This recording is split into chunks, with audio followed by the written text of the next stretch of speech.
Of all the subjects that stir the imagination, this has to be one of the major ones: financial independence, freedom from financial concerns, owning the financial resources that give you the means to really do what you want to do, to make your life all that you want it to be.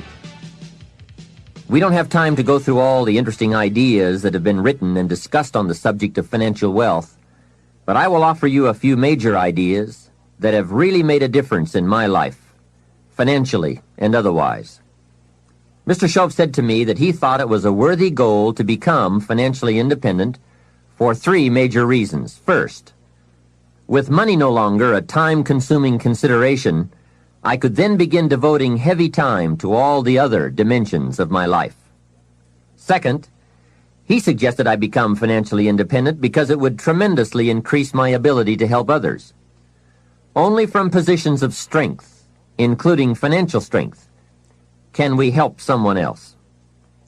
Finally, and most important, he said, I believe it is worthwhile to become financially independent for the sake of developing the person you must become to achieve that goal.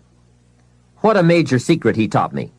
Set a goal to entice you to become the person it takes to achieve it.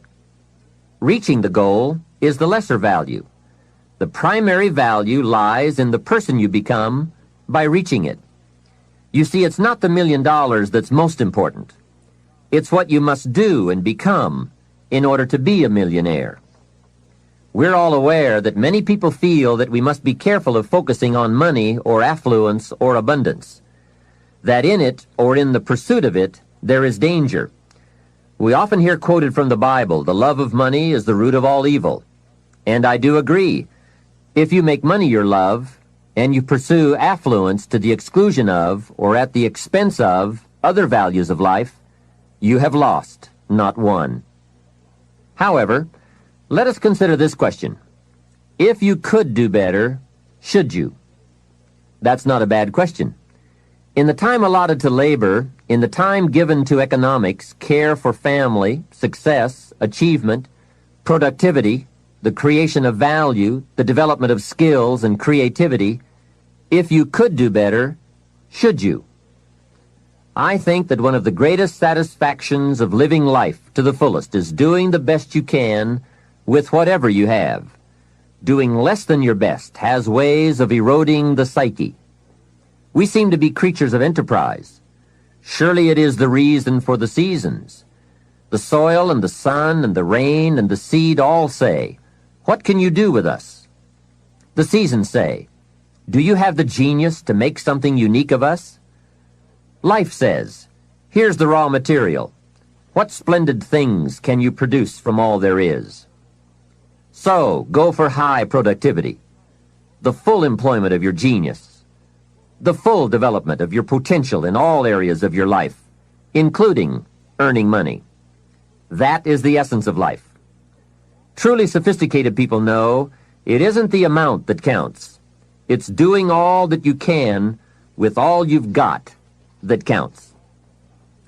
With that background, let me recommend a book for you to read. The title is The Richest Man in Babylon by George Clason. Perhaps you've already read it. I would suggest that you read it again. It's just a small book. You can read it in one evening. I call it the appetizer for the full discourse on the subject of financial independence. Now, let me give you the major theme of the book. The major theme is that what you do with what you have is more important than what you have. What you do with what you get is more important than what you get. What we do with what we have says so much about us. It reveals our philosophy of life, our attitude, what we know, and what we think, and the makeup of our character. It is a reflection of what is going on inside of our head and within our value system and decision-making process. It also reveals our ability to weigh and to perceive. The outer is always a reflection of the inner. It is an indication, a reading, a revealing. It speaks, it tells, it shows. Remember that key phrase I gave you earlier? Everything is symptomatic of something, and it is symptomatic of something right or something wrong. It is a wise policy not to ignore the symptoms, for they can be early signs of a poor choice of philosophy, or a sign that something important is being misread, misunderstood, miscalculated. So of all places, take a look here. What you are doing with your money says something about you. Now, what you're doing may be okay. All I'm suggesting is that you take a look. Let me give you some of the details of a good financial plan as suggested by Clayson's book. First, a very broad but important statement. Learn to live on 70% of your net income. Net meaning the money you have left after paying your taxes. And before we go any further, let us consider that most important part of our personal, social, and economic life.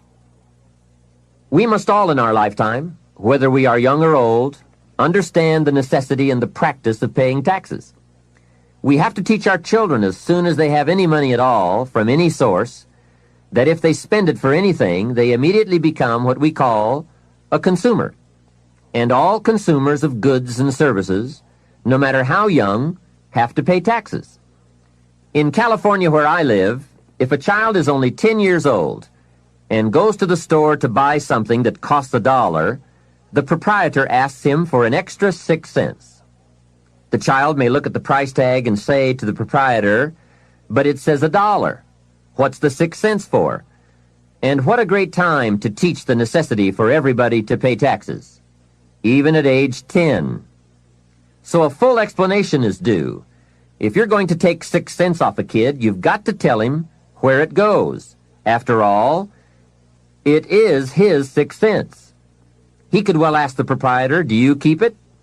The proprietor, of course, would explain that it's for taxes, that he doesn't get to keep it, that he merely collects it. The next obvious questions are, who gets it? And what is it used for? And with these very intelligent questions come some very important answers. To the child we explain, since we all have decided to live together, we call ourselves a society. And for that society to function, there are some things we cannot individually do for ourselves. We cannot each build a piece of the street. The machinery would be too expensive, and it would take too long to learn how to use it and then to do it. So we have a government, and government is people we have put to work doing those things for us as a community that we cannot do for ourselves. The streets, the sidewalks, the police, all of this must be paid for. So we have agreed to take some of the money when all of us buy something and give it to the government so that it can do things for us. This is such an important subject. Kids have to learn it. We all have to learn it. We then move up to federal taxes and all that those tax dollars are meant to do. Here's a pretty good way to explain federal taxes. I call paying taxes the care and feeding of the goose that lays the golden eggs. It is so very important to feed the goose, not abuse the goose, not tear off a wing of the goose, but to feed and care for it. You might say, well, yes, but the goose eats too much. Hey, that's probably true. But remember, just about every appetite eats too much. Don't we all eat too much? Let not one appetite accuse another. If you step on the scales and you're 10 pounds heavy, you've got to say, yes, me and the government are about 10 pounds heavy. Looks like we both eat too much. Remember, every appetite must be disciplined. Yours, mine, and the government's. We could all use a diet. Mr. Schoaf did give me a very great service when he taught me how to be a happy taxpayer. Now, I must admit it took a while, but I did finally become a happy taxpayer. Part of it was understanding what tax dollars were for, and that it is right for everyone to pay his fair share. I finally decided I didn't mind picking up my share of the tab for the radar. It's so necessary for our safety as a country to keep the international bullies away. Some people say, why bother with all that expensive equipment? After all, they won't come over here. Obviously, they haven't read their history books. Someone else says, I'm not picking up any part of the radar. Well, then I would suggest you go where they don't have any radar. If you are going to enjoy the benefits, then you have to pay your share. Jesus, the master teacher, gave some very clear advice one day when he said, pay Caesar first. Caesar meaning the government and taxes. Hey, that's pretty clear. Pay Caesar first. And for some unique reason, he didn't see fit to criticize Caesar. He just said, pay. I don't think we need a prophet to explain that one to us. Now, don't pay more than you should. Take advantage of the advantages and the incentives. But then when you get to the bottom line, whatever that is, pay it. And pay with happiness, knowing that you are feeding the goose that lays the golden eggs. The golden eggs of freedom, safety, protection, justice, free enterprise. A society that works, provides a market and unprecedented opportunity. Freedom of speech, freedom of religion, education for our children. This is the most powerful nation on earth, and it provides us with the greatest chance to create a unique life. Some goose, some eggs. And remember, everyone should pay. Dignity demands that we all contribute no matter how small the amount. Everyone should pay. Even the federal tax bill, in my opinion. If only $1 a year, that's okay. Just so you can say with dignity, I pay my fair share. A classic example. An ancient Bible story says Jesus and his disciples were watching people come by and contribute to the treasury. Some came by and gave large amounts. Some gave average amounts. And some gave modest amounts. The story then continues. A little lady came along and put 2 pennies in the treasury. Jesus said to his disciples, look at that. The lady and the 2 pennies. They said, 2 pennies? You give us this example out of all who made a contribution? 2 pennies? He said, you don't understand. She gave more than anyone else. They said, 2 pennies? More than anyone else? Some have given fortunes. He said, you don't understand. Her 2 pennies represented, I'm sure, more of what she had than the large amounts represented of what their givers had. So she gave the most. How remarkable. But let's continue the story. Sometimes what is not said or reported is also a valuable part of the story. Consider what Jesus did not do. He did not take the 2 pennies out of the treasury and run after the little lady and say, here, little lady, we have observed that you are so poor and so pitiful, we're going to give you back your 2 pennies. We just can't let you pay. What an incredible insult that would have been. She would surely have said, aren't my 2 pennies good enough? They represent a great portion of what I have. Will you take away my dignity? No, that scene did not occur.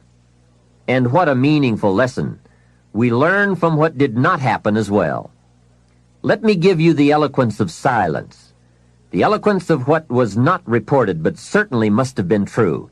And it reads, Jesus left her 2 pennies in the treasury. What an important silent statement. It's of the highest philosophy. It best explains our earthly experience. Life is conditional. Value is on the other side of price. And of first importance is the act, not the amount. Everyone must pay, even if it is only 2 pennies. Now, after taxes, and I said all that to get to this, learn to live on 70%. The reason it's 70 is because you're going to be doing some very special things with the 30%. So what's left, 70%, is yours to spend. Now let's talk about the all-important subject of how you allocate the 30%. I remember one day saying to Mr. Schoaf, if I had more money, I would have a better plan. He said to me, Mr. Rohn, I would suggest that if you had a better plan, you would have more money. So it's not the amount that counts, it's the plan that counts. It's not what you allocate, it's how you allocate it. Here's the first part of the allocation process. Of the 30% you're not spending, 10% should go to charity, giving back part of what you have taken out to help those who cannot help themselves. I think that's a good percentage. Now, you can pick your own percentage. It's your life, and it's your plan. But giving your money to a church or to an institution is a good idea. More often than not, they can find the people who are in need. But whether you administer it yourself or give it to an institution to distribute, 10% should be given to charity. And by the way, the best time to teach this allocation process is when a child gets his first dollar.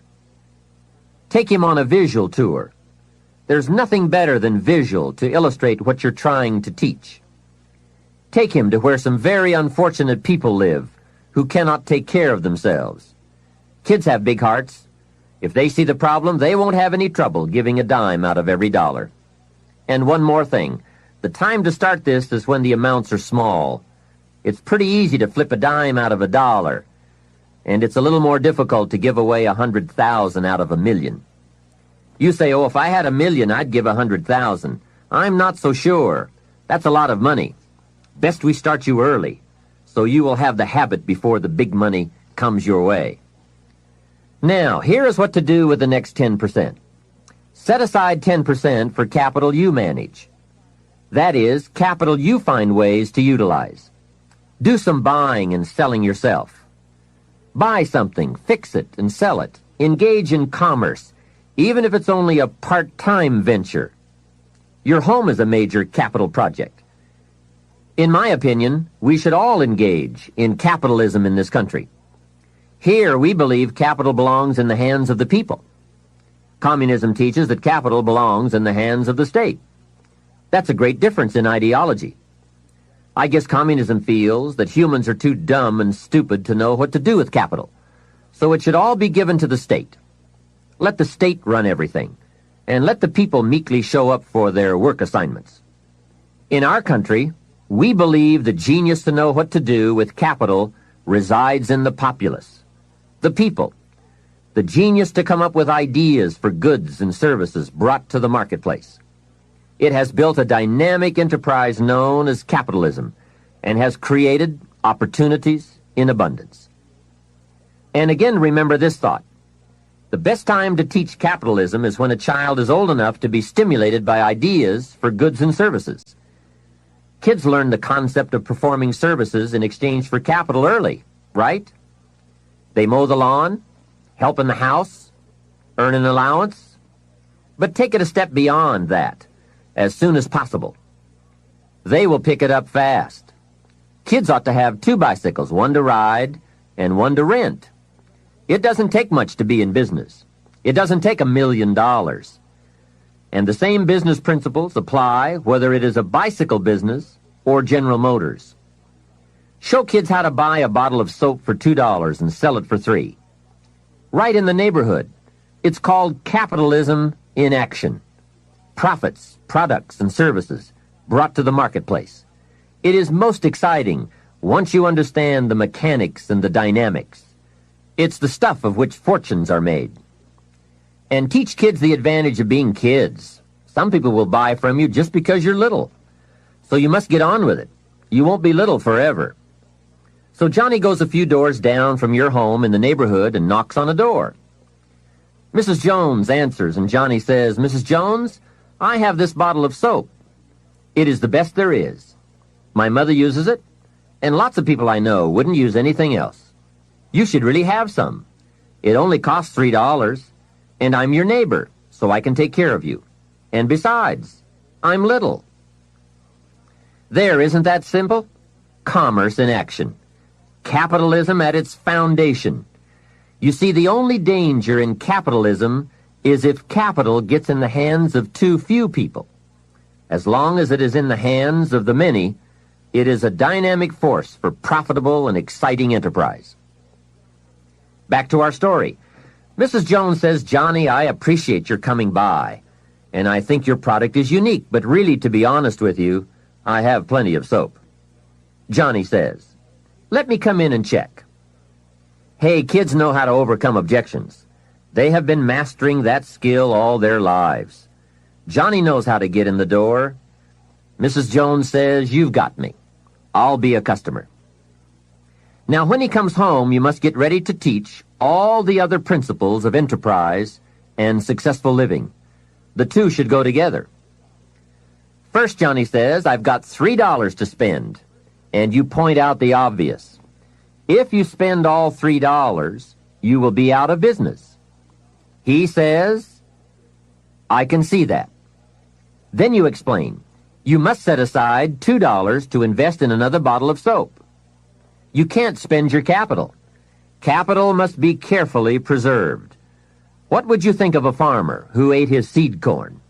Dumb farmer, right? So capital must be defended. It is your only chance for another harvest. Now here's another thought for your notes.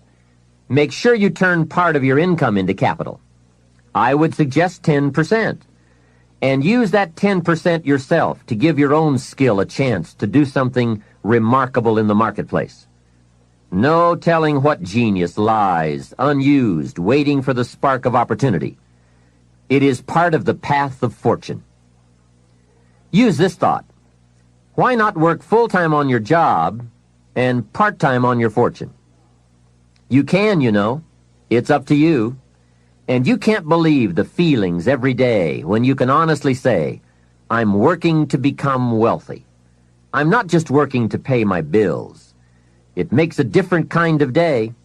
You will find it hard to go to bed at night and exciting to get out of bed in the morning. Remember, it's the same day, the same opportunity, the same you. But it is a greatly different life working to become wealthy or working to get by. Now, here is the next principle to teach.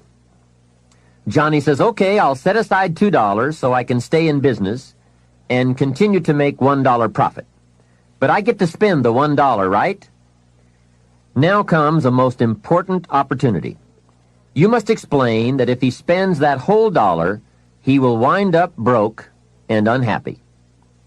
And then take him on another visual tour to some part of town where he can get a good look at people who spend all they make and are broke and unhappy, and say, do you want to live like this?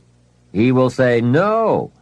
Then you say, all right then, you can't spend the whole dollar. He says, well then, tell me what to do with it. And with that open door comes the obvious opportunity to teach all the principles of wealth and happiness and lifestyle. One of the major factors that affects your life, all your life, is what you do with your money. So here's what you do. First, pay your taxes, right? And for kids, that is easy. They pay when they spend, unless they make a lot of money. Then you must teach them to pay federal taxes. Remember the care and feeding of the goose that lays the golden eggs. Next comes the 10 cents for charity, which we have already covered. Johnny says, oh yes, here is a dime for those who cannot help themselves. Now I can spend the rest. Answer, no, no. You will wind up broke and unhappy. He says, okay, what now? And now comes another major life lesson. The next 10 cents out of every dollar of wages or profit is for the increase of capital you manage. Set aside 10 cents out of every dollar profit so that someday you can buy 2 bottles of soap instead of 1. I'm sure Johnny will catch on to that one right away. He says, of course. If you buy 2 bottles instead of 1, you save yourself a trip. How clever. And the next point you teach is that some companies will sell you 2 bottles cheaper than if you buy just 1 bottle at a time. They sell you 1 bottle for $2 and 2 bottles for $3.80. Johnny says, wow, then when I sell it, I can make even more money. How clever. It's true, everybody benefits from the increase of capital. The company gets to sell 2 bottles at one time. You save a trip and some costs, and you can keep some of the saving or pass along some of it to Mrs. Jones, your customer. Let's review so far. First, pay taxes. Next, 10 cents for charity, and 10 cents for capital you manage, and for the increase of that capital out of every dollar of wages or profits. Now, here's the third 10 cents from every dollar, and that is capital you provide. Take 10 cents out of every dollar and put it in a financial institution. And now we have come to a major benefit for all of us if you bring this 10% of your earnings to the marketplace. You see, some projects in our society need more capital than one person can provide. So we have a system whereby all of us can loan or invest our money in capital provided, so that large businesses can be built to provide more jobs and products and service and help create an even more dynamic society. So 10 cents out of every dollar should go into a savings account. I really prefer to call it an investment account because, and kids will love this, they pay you for the use of your money. You can get back the money you loaned, and you will have more profit from what you are paid for the use of your money.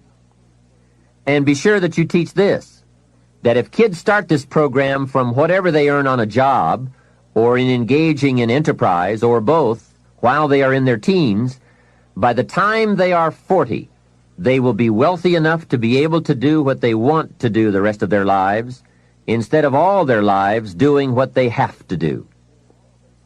Now, from your teenage years, it could take a much shorter period of time to become financially independent, depending on what ideas and opportunities you take advantage of. Mrs. Fields developed a new chocolate chip cookie and became a millionaire before she was 30. Mrs. Fields chocolate chip cookies. What an example of capital in the hands of the people, not in the hands of the state. A 10-year-old takes $1, searches around the community and finds a broken, abandoned wagon, pays $1 for it, brings it home, cleans it up, sands off the rust, paints it till it's shiny and new, straightens out the wheel, and sells the like-new wagon for $11. You ask, does a 10-year-old deserve $10 profit? And the answer is, of course. Society now has a mended wagon. And that's what it's all about.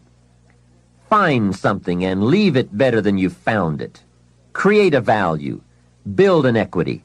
It's how we build this most dynamic society called America. And everyone can contribute. Everyone can bring some value to the marketplace. We can all be students of capital, profit, equity, and value. We can all engage in enterprise. We can all participate in the disciplines that bring wealth of lifestyle and treasure.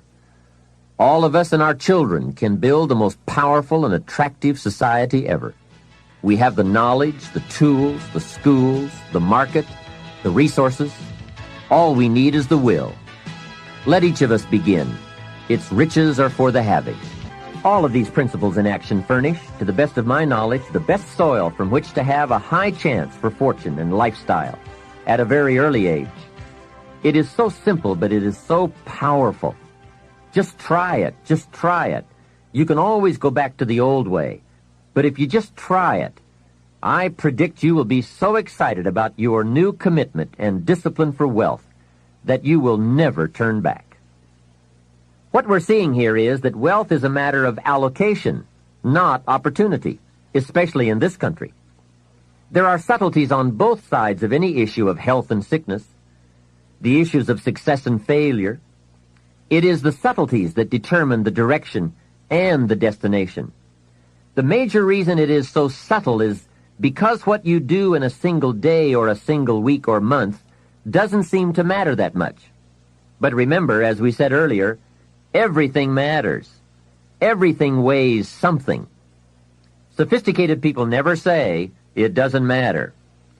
If you spend or invest $5 today, it doesn't seem to matter much either way. You seem to be no richer or poorer at the end of the day.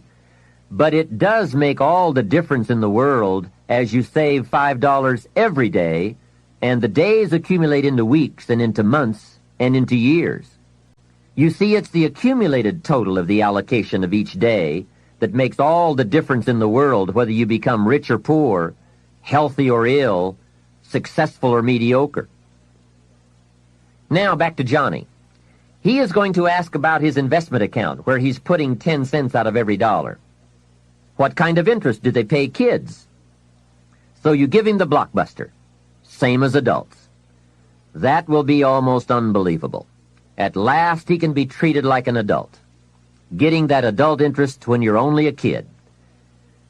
And one added note, just by working this part of the financial independence plan alone, by putting aside less than $200 a month, will make you a millionaire in 30 years. Remember, it's called the subtlety of wealth or poverty. What you do in one day doesn't seem to matter. But as all sophisticated kids and adults know, it is the accumulated days of proper allocation of your money that makes you wealthy. It is using the ideas we're discussing, coupled with the passing of a little time, that creates fortunes. Now, the passing of time is automatic, but using the ideas is a matter of your own discipline. Whether you want to or not, or whether you care or not, bottom line, it's all up to you. Let me give you the definition of rich and poor. It is brief, but I'm sure you will get the message. Here it is. Poor people spend their money and save what's left. And you guessed it already. Rich people save their money and spend what's left. Remember, it's the same money, just a different philosophy. If 20 years ago, two people each earned $1,000 a month, and they each had an average increase in income over the last 20 years, one had the philosophy, spend your money, save what's left, and the other had the philosophy, save your money and spend what's left. Today, 20 years later, we call one poor and the other rich. The difference was in philosophy. But I can't stress too much the subtlety of it all. At the end of a day or a week or a month, it doesn't seem to matter. A rich plan or a poor plan to an unsophisticated person. But to make wise decisions, we must all weigh a larger measure of the result. We don't just weigh a week. We weigh 5 years of weeks, 10 years of weeks, and let the weight of that measure determine the change in our weekly activity and commitment. Wise decisions for wealth and lifestyle come from the wise measure of results.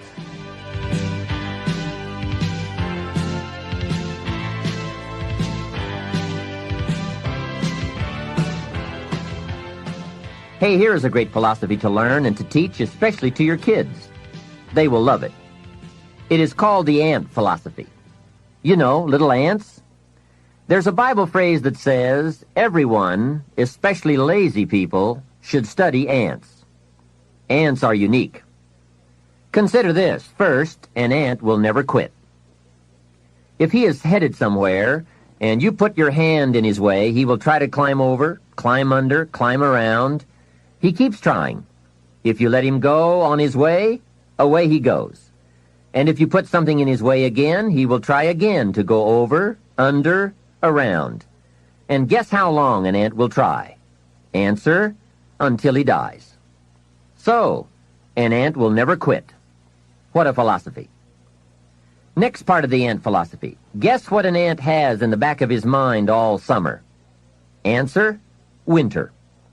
Ants prepare for winter all summer. How very bright. Now, some adults aren't that smart. They think summer all summer. That philosophy we call fatal. Now, here's another piece of ant philosophy. Question. How much will an ant gather in the summer to prepare for the winter? Answer, all he possibly can. That's it. The secret to the higher life, doing all you possibly can. That is the great life quest, seeing what all you can become. A man says to me, Mr. Rohn, I'm making about $50,000 a year. Isn't that enough? I'm taking care of my family, and we are comfortable. Isn't $50,000 enough?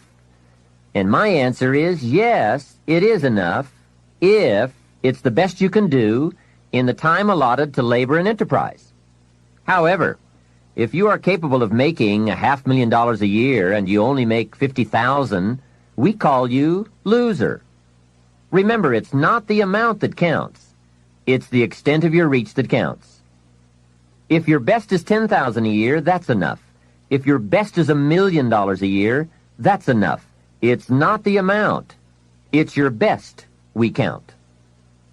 How tall will a tree grow? Answer, as tall as it can. Did you ever hear of a tree growing half as high as it could? No. Only humans with the power of choice settle for less than they can be. But I would ask you to walk the high road. Earn as much money as you can, share as much as you can, create all you can, read as many books as you can, see as many places as you can, become as skillful as you can. It's your birthright. Now, part of the learning to live on 70% falls under another fundamental, which we will cover in another session in this cassette program, that talks about lifestyle, how to get joy from your 70%. And that's what life is all about, doing the things that bring us satisfaction and joy. But before we move on to this subject, let me add a few closing notes on the subject of a good financial plan. I've come up with the major role of grandparents in this country. Here it is. The major role of grandparents in this country should be to teach their grandchildren how to be wealthy, cultured, and happy, just like me. Grandparents should not have to say, "I've worked all my life, now I need help." They should be able to say, "I've worked all my life, now I can help." If you are not financially independent by age 40 to 50, it doesn't mean you live in the wrong country. It doesn't mean you live in the wrong community. It doesn't mean you live at a wrong time. It doesn't mean you are a wrong person. It doesn't mean you have the wrong chance. It simply means you have the wrong plan. I discovered you can be a nice person with the wrong plan. You can be a sincere person with a poor plan. And remember, it's not uncommon. Everything by longevity tends to get off course. When they make a moonshot, it isn't the first set of the guidance systems that serves for the whole trip. They have what is known as mid-course corrections, those fine-tuned changes that set you on a more certain course. And on the way to the destination called the moon, they are so important. Hey, if there's one objective you don't want to miss, it's the moon. Now, if you will make wealth and financial freedom that important a necessity, you will have the highest chance to arrive. Next, if you have not done so in a while, or if you have never done so, put together a financial statement. When I first met Mr. Schoaf and we talked about financial independence, he asked me if I had a current financial statement. I said, "What is a financial statement?" So I got my primary education in taking a picture of where I was financially. Mr. Schoaf explained that it is very important to know exactly where you are without kidding yourself, so that you can then come up with a good plan for going from where you are to where you want to be. It turned out to be fairly easy to put one together. You merely list the value of your assets on one side of a piece of paper and the total of what you owe, called your liabilities, on the other side of the paper. Then by subtracting one from the other, you come up with what we call your current net worth. Now, it doesn't tell you what you are worth as a person, but rather what you are worth in money. I said to Mr. Schoaf, "My financial statement isn't going to look that good." He said, "It is not important how good it looks. What is important is that you do it." So I put that first financial statement together. I had plenty of liabilities, money I owed my parents, budget finance, my car, and all kinds of other debts. Now on the asset side, I really had to scrape the bottom of the barrel. I even put my shoes on the asset side. They were worth something. Wow, how embarrassing after 6 years of working. But it must be done. You don't have to put the results on a public bulletin board, because it's not important that the community knows how you are doing. It's not important that I know how you're doing, but it's desperately important that you know how you're doing.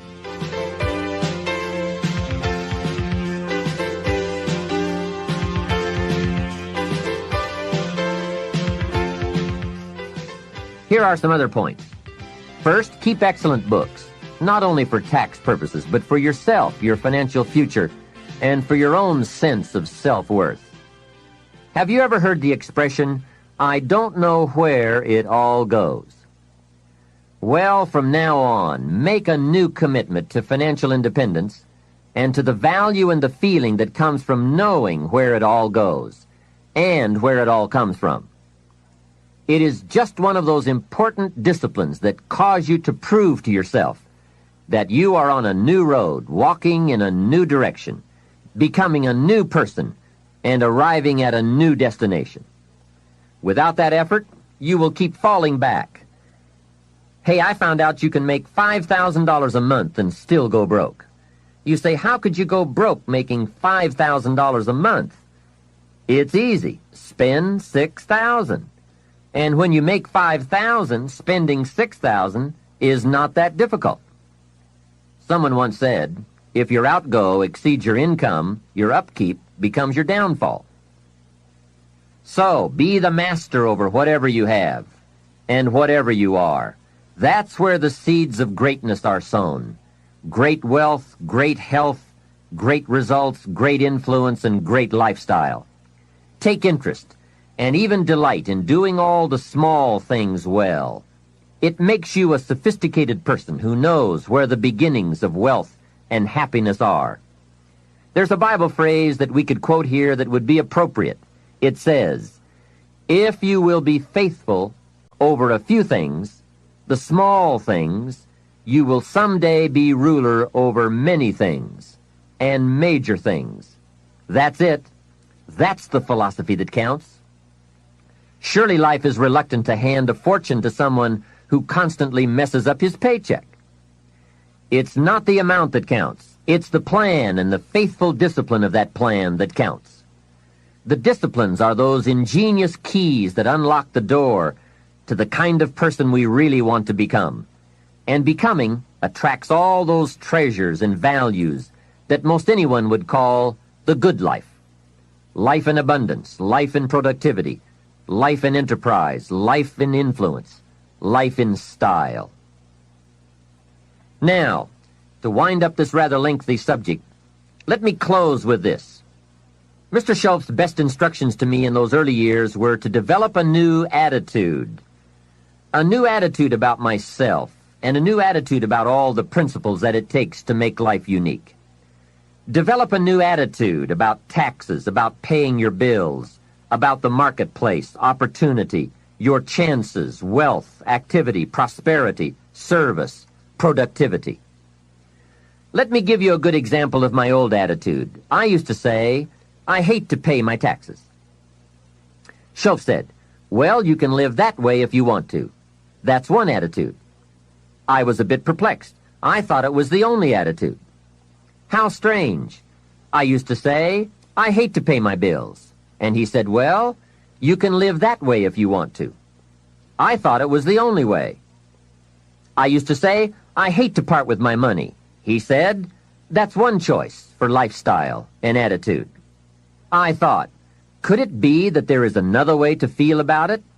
He said, what if you said, I love to pay my taxes, knowing it's the care and feeding of the goose that lays the golden eggs? What if you said, I love to pay my bills, reduce my liabilities, and increase my assets? What if you said, I love to part with my money, put it into circulation, help build this dynamic society? Wouldn't that be a better way to live if you loved to instead of hated to? What an incredible way to look at it. I bought the idea and started the practice. I will admit that it took me a while to actually say truthfully, I love to. But when I did, I found a completely unique new way to live. To love to instead of hate to. Schof even taught me to pay my bills with enthusiasm. He said the next time you pay $100 on an account, put a note inside with your check that says, with great excitement I send you this $100. He said you won't believe what happens on the other end. They don't get many notes like that. But best of all, you won't believe what happens on your end. The new feeling of being in control and having a philosophy of life that brings joy instead of frustration. This whole new attitude will create for you a whole new world. Remember, it's something anyone can do. Mr. Schof got me to open my first savings account. He said, do you have a savings account? I said, I don't have enough money. And he reminded me, it's not the amount that counts, it's the plan. The important thing is to begin, Wealth is a plan, not an amount. He asked me if I had $10. I said, well, yes. He said, then open up your savings account and do it with your new attitude and enthusiasm. Well, that took some doing. I went to the bank in the town where I lived and walked in to open my account. I went to the window and told the lady I wanted to open up a savings account. She said, great. What is your name? I said, Mr. Rohn. She said, fine, Mr. Rohn, just fill out these papers. I filled them out, handed them back to her, and she said, that's all in order. Now, how are we going to get this account started? I said, put 10 in. She said, 10 what? I said, $10. Now, can you imagine the scene? I'm a grown man, 25 years old. I have a family, I'm working, and opening up my first savings account with $10. I said, hey, this may not seem like much, but I have a great plan. In fact, before long, I'll probably have the largest savings account in this bank. She said, well, if you say so. It was a bit embarrassing, I must admit, but Shoaff said, get excited about where you're going, and excited about the fact that you are one of the few who have a wealth plan in place and working. To make a long story short, guess what? Within less than 3 years, I did have the largest savings account in that bank. Now, it was just a small country bank, but I did reach my goal. What magic! And how quickly it works once you develop a new plan and a new attitude and commit to the discipline to do it. Wealth plans, anyone can have them. Wealth goals, anyone can design them. Wealth habits and disciplines, anyone can develop them. Why not start today? This can be a new day that opens up a new future and creates a new excitement about life and its possibilities for you.